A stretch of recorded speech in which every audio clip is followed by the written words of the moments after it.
Good morning, students. In the last class, I had started with the Class B push-pull power amplifier.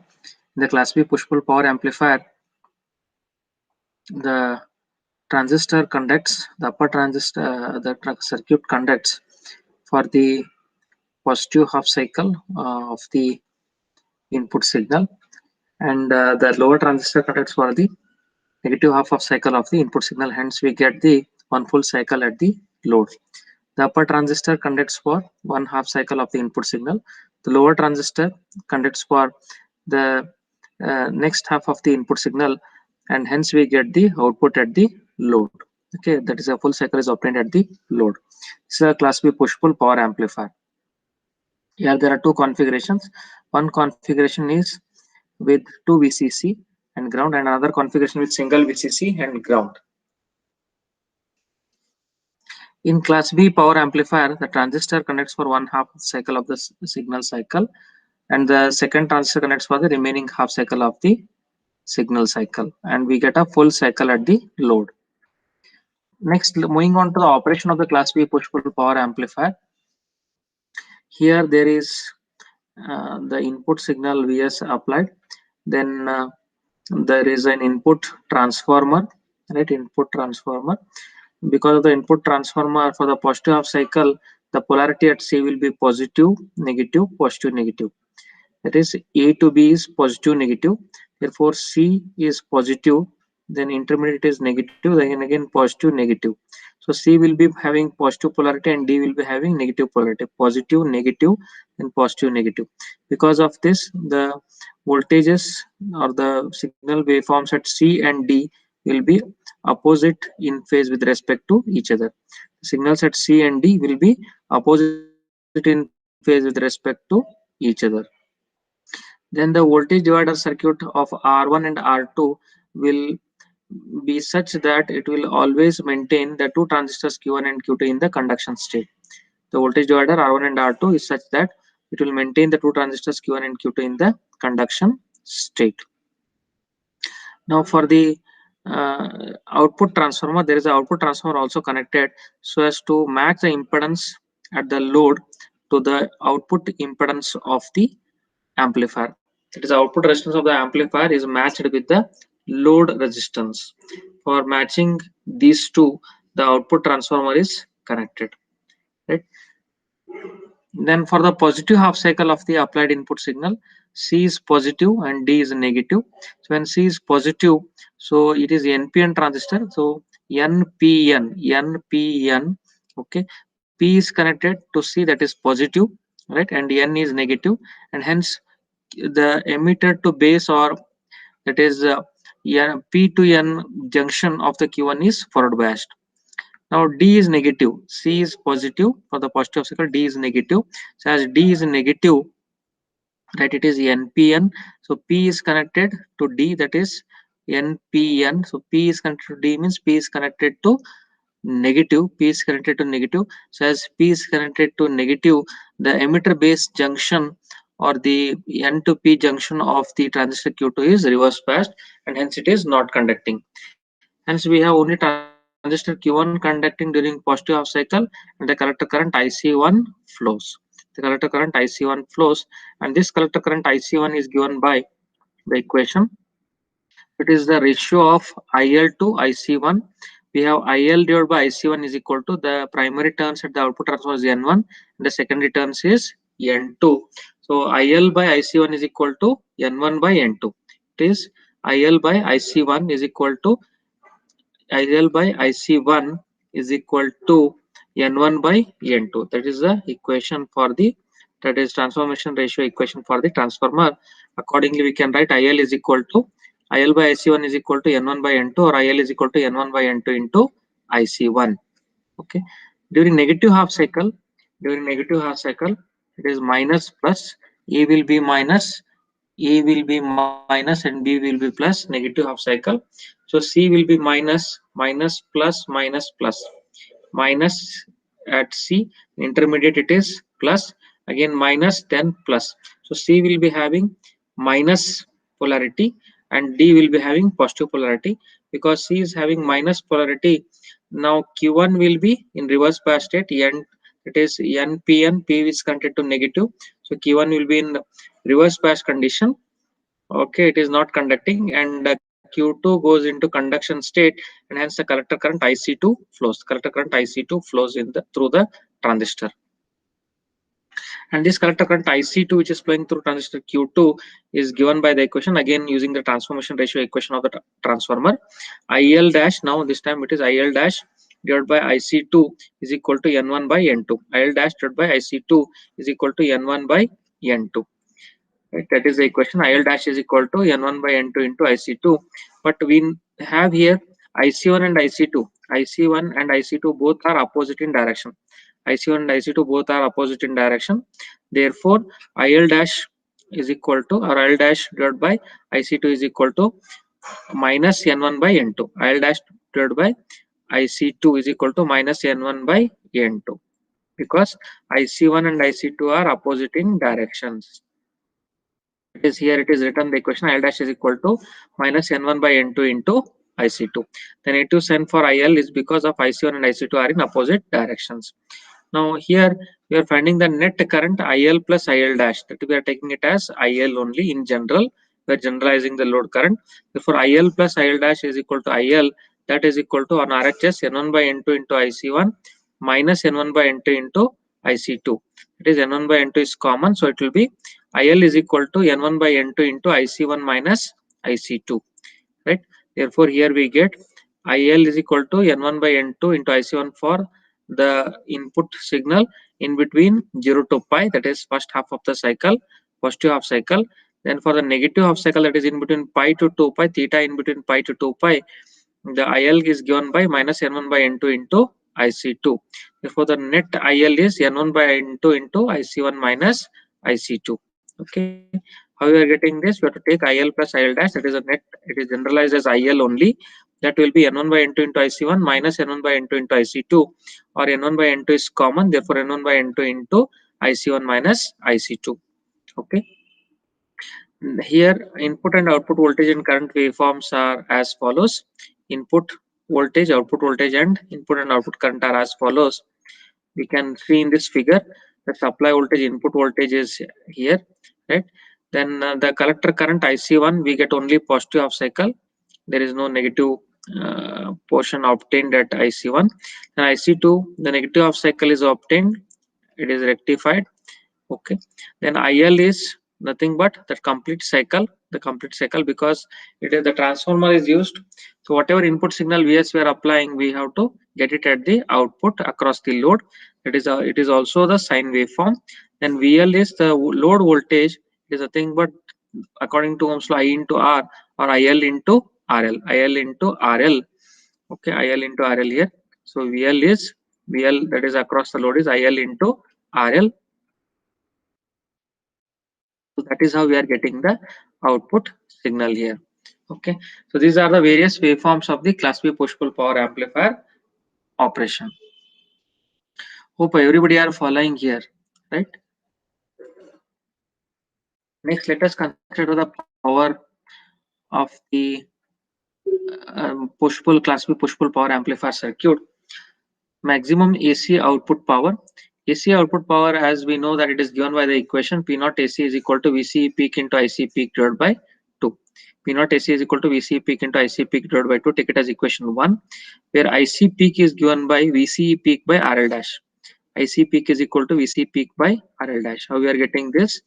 See here, for it is DC, that is for AC analysis, right? For AC analysis, this DC source is 0. Therefore, IC current that is flowing here in the collector circuit, that is given by VCE peak, this collector to emitter voltage, that divided by RL dash, where RL dash is the resistance reflected at the primary of the output transistor, transformer, where RL dash is the, that is resistance reflected at the primary of the output transformer. So IC1 is given by VCE divided by RL dash, or VCE peak divided by RL dash. Okay, that is how we are getting IC peak is equal to VCE peak by RL dash. Now using equation 1 and 2, if we use equation 1 and 2, we get P naught AC is equal to, that is VCE peak into IC peak is VCE peak by RL dash. Therefore, it will be VC peak into VC peak, that is VC peak square divided by 2 RL dash. That is P naught AC is equal to VC square peak divided by 2 RL dash. Take it as equation 3. Now this is the waveform that we are getting here. So VC peak is, that is as shown here, right? VC peak and IC current, that is a collector current, output current, and the collector to emitter voltage is shown here, right? This is the waveform accordingly we are getting for the output collector current and the output collector to emitter voltage. AC output power is maximum when VC peak is equal to VCC. When VC peak is equal to VCC, we get the maximum, right? We get the maximum, that is AC output power. Because what is P naught AC? It is VC peak squared divided by 2 RL dash. When numerator is maximum, VC peak is maximum, then the output AC power will also be maximum. Therefore, VC peak is maximum when VC peak, as we can see in this figure, when VC peak is equal to VCC, right? When VC peak is equal to VCC, the P naught AC will be maximum. Therefore, here substituting VC peak is equal to VCC, P naught AC max will become equal to VCC square by 2 RL dash. Because here we are having P naught AC is equal to VC peak square by 2 RL dash. Therefore, VC peak is equal to VCC. For P naught AC will be equal to VCC square divided by 2 RL dash. Okay. Similarly, IC peak is given by VCC by RL dash. Because VC peak is equal to VCC, if I substitute in this equation 2, it will be IC peak is equal to VCC by RL dash. IC peak is equal to VCC by RL dash. Now maximum DC power input. Maximum DC power input. Let us try to find out the equation. DC input power is given by PIDC is equal to VCC into IDC. PIDC is equal to VCC into IDC. This is the equation for the DC input power. Now here we are having the output. If we look into this waveforms, it is a half wave rectified output. Okay, so we know that for the half wave rectified output, the DC current or the average current is given by the equation IDC is equal to Im by pi. This is for only one transistor. IDC is equal to Im by pi. This is for only one transistor. Next, if we consider for both the transistors, it will be 2 times the Im by pi. That is 2 Im by pi. 2 times Im by pi. That is the equation that will be used here. So IDC is equal to 2 Im by pi or 2 IC peak divided by pi. 2 IC peak divided by pi. Okay. IDC is maximum.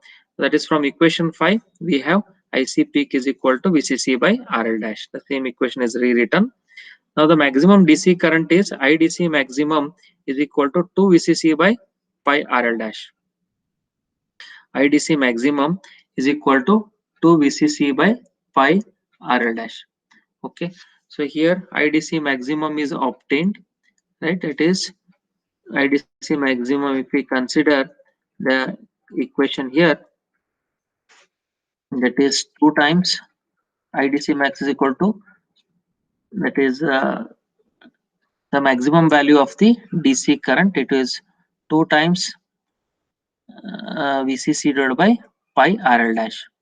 Okay.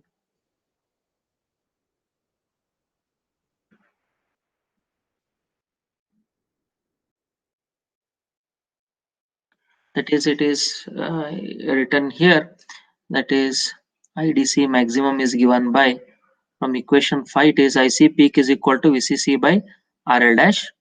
Okay, so if we substitute IC peak is equal to VCC by RL dash in this equation, right, in this equation IDC will be equal to, that is IC peak, if we substitute here, so it will be IDC max is equal to 2 times VCC divided by pi RL dash. IC peak is equal to VCC by RL dash. If this equation is substituted in the above equation, so IDC max will be equal to 2 times, that is VCC divided by pi RL dash. Now if we use this relation in equation 6, if we use this relation in equation 6, then we get PIDC maximum is equal to, what is the equation 6? PIDC is equal to VCC into IDC. It is VCC into IDC. So IDC max is nothing but VCC. So it is, that is VCC into IDC. IDC is 2 VCC by pi RL dash. So it is VCC into VCC 2 VCC square divided by pi RL dash. This is the maximum value of the DC input power, that is 2 VCC square divided by pi RL dash. Take it as equation number 8. Okay. Next is in class B push pull power amplifier, right? In the class B push pull power amplifier, here in this circuit, the the DC power drawn, the DC power supplied or drawn, it is the sum of the AC power that is delivered to the collector portion of the circuit plus the power dissipated or the heat dissipated in the collector circuit of the class B push pull power amplifier. That is the DC power. This DC power taken or drawn from the power supply, it is equal to the AC power obtained at the collector, AC power obtained at the collector, um, plus the heat dissipated in the collector circuit of the push pull power amplifier, plus the heat dissipated in the collector circuit of the push pull power amplifier. Okay. So equation wise, it is written as, this is how it is written in the form of equation. Pi DC is equal to P naught AC plus P2Q. Okay, heat dissipated in both the transistors taken as P2Q. Therefore, P2Q is equal to Pi DC minus P naught AC. P2Q is equal to Pi DC minus P naught AC, where P2Q is power dissipated by two output power transistors. If you want to calculate the power dissipated by each transistor, then we have to divide P2Q by 2. P2Q divided by 2, that gives the power dissipated by each of the transistors. Okay. Now for class B operation, the maximum power dissipated by the two output transistors occurs when Vc peak is equal to 2 Vm by pi. Okay, as we are getting the equation, Ic peak is equal to Im by pi. Ic peak, that is Im by pi. Okay, that is for each transistor. Similarly, for the collector to emitter voltage also, Vc peak is equal to 2 Vm by pi, or that is 2 Vcc by pi. Okay. So here we have the equation for the collector current. IC peak IDC is equal to 2 IC peak by pi. So similarly, for the that is collector to emitter voltage, for the collector to emitter voltage, VC peak is equal to that is here, that is VDC will be equal to 2 times VC peak by pi. VDC is equal to 2 times VC peak by pi, or VC peak is nothing but VCC. Okay, so it will be maximum when the VDC is maximum when VC peak is equal to VCC. Just now we saw that here in the graph. VC peak when it is equal to VCC, then numerator it is maximum, it is VC peak is equal to VCC, then we get the VDC maximum. So VDC is equal to 2 times VCC by pi. Okay, that is here the equation will be VC peak will be equal to 2 times VCC by pi, 2 times VCC by pi. Okay, because here the DC voltage, it is nothing but the VCE peak. DC voltage here, whatever we are getting, it is VCE peak. This DC voltage is nothing but the VCE peak. Okay, that is a DC. If we neglect the AC portion when we are considering only the DC analysis, right? So it will be nothing but the collector to emitter voltage. VDC is nothing but collector to emitter voltage. So VC peak will be equal to 2 VCC divided by pi. Okay, that is how we are getting the equation here. That is, it is written as VC peak is equal to 2 VCC by pi, or that is 0.636 VCC. Now maximum power dissipated is given by P2Q max is equal to 2 VCC by pi, that is VC peak square divided by RL dash. Correct? VC peak square divided by RL dash, or it is P is equal to V square by R. P is equal to V square by R. We know that power is given by I square into R, or it is also given by V square by R. So V is 2 VCC by pi, so it will be 2 VCC by pi the whole square divided by RL dash. So it will be 2 VCC square, 2 VCC the whole square it is, so it will be 4 VCC square divided by pi square RL dash, 4 VCC square divided by pi square RL dash. That is the maximum power dissipation given for the two transistors. P2Q max is equal to 2 VCC the whole square or 4 VCC square divided by pi square RL dash. Okay. So I hope everybody are following here, students, right? So now just now we discussed about the power dissipated by the output transistors, right? Then in today's session we have covered the operation of class B push-pull power amplifier, operation of class B push-pull amplifier, this circuit, how it works, right? And then we have seen the equations IL is equal to N1 by N2 into IC1, L dash is equal to minus N1 by N2 into IC2. Based on that, we are getting the equation IL is equal to N1 by N2 into IC1 minus IC2. Then the various waveforms of the class B push-pull power amplifier circuit. Then considering the power of the that is a DC input power maximum and AC output power maximum. Input is DC power, output is AC, right? Therefore, we obtained the equations for these two considering these waveforms, that is the collector current waveform and the collector to emitter voltage waveform, right? And the load line equation. Then we have obtained the equation for the maximum circuit efficiency. It is given by that is here we have to substitute the whatever equation we had got, that is PIDC is equal to VCC into IDC. Then PIDC max we got. Then later if we substitute in the equation for circuit efficiency, P naught AC max divided by PIDC maximum, right? These equations. So one equation is when the that is AC P naught AC maximum, that is we are got it as VC square by 2 RL dash. Then PIDC is VCC into IDC. Then if we substitute PIDC max is 2 VCC square by pi RL dash. Okay, PIDC max is equal to 2 VCC square by pi RL dash. And if you substitute in the equation for the circuit efficiency, P naught AC max divided by PIDC max, we get pi by 4 into 100%, that will be 78.54%. Okay, VCC square by RL dash, VCC square by RL dash will cancel, and we'll be getting pi by 4 into 100%, that will be 78.54%. That means the maximum circuit efficiency of the class B push-pull power amplifier circuit, it is 78.54%. Okay, in examination the question may be show that the maximum circuit efficiency of class B push-pull power amplifier is 78.54%, or derive the equation for the maximum circuit efficiency of the class B push-pull power amplifier circuit. Okay, so these were the possible questions on the class B push-pull power amplifier circuit. Then later we discussed the power dissipated in the two transistors. Then for the class B operation, maximum power dissipated by two output transistor occurs when VC peak is equal to 0.636 VCC, and maximum power dissipation is given by P2Q max is equal to 2 VCC the whole square divided by pi square RL dash. Okay, that's all for today's class, students. Hope everybody have understood. If there are any doubts or any problem in understanding, please send your doubts to me. I'll clarify your doubts. Thank you.